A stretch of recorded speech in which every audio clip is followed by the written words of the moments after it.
তো good morning সবাইকে। তো আজকে আবার ঘুম থেকে উঠে তারপর আবার দেখলাম ফাঁকে সেই একই অবস্থা, বৃষ্টি হচ্ছে।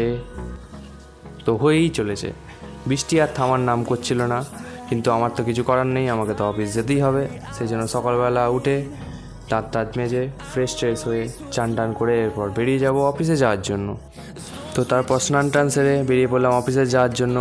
দেখলাম বৃষ্টি একটু থেমেছে, তো ভালোই ছিল এটা, কারণ বৃষ্টি না থামলে আমাকে আবার রেনকোট পার করতে হতো অনেক চব্য, যেটা আমার একদমই খুবই বিরক্ত লাগে।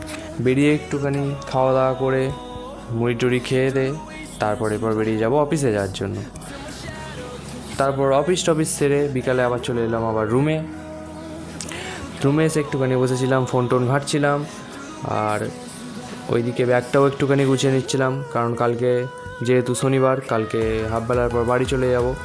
তো ব্যাগটাও একটুখানি গুছিয়ে রাখছিলাম, জামা প্যান্ট যেগুলো বাড়ি নিয়ে যাব সেইগুলো সব ব্যাগ প্যাক করে নিচ্ছিলাম। তারপর খাওয়ার দাওয়ার জন্য রান্নাও করতে হবে, যেহেতু আমি রান্না করি না সেটা ব্যাপার নয়, সেটা বড় কথা নয়, তো কিন্তু যোগাড়যন্ত্র তো করতে হবে। তো তারপর একটুখানি যোগাড়যন্ত্র করে তারপর আমি একটুখানি শুয়ে পড়েছিলাম। দাদা এসে যেহেতু রান্না করবে, তোমরা সবাই জানো সেটা, এবার দাদা এসে রান্না করবে। তো তারপর দাদা চলে এলো এবং রান্না চাপিয়ে দিল।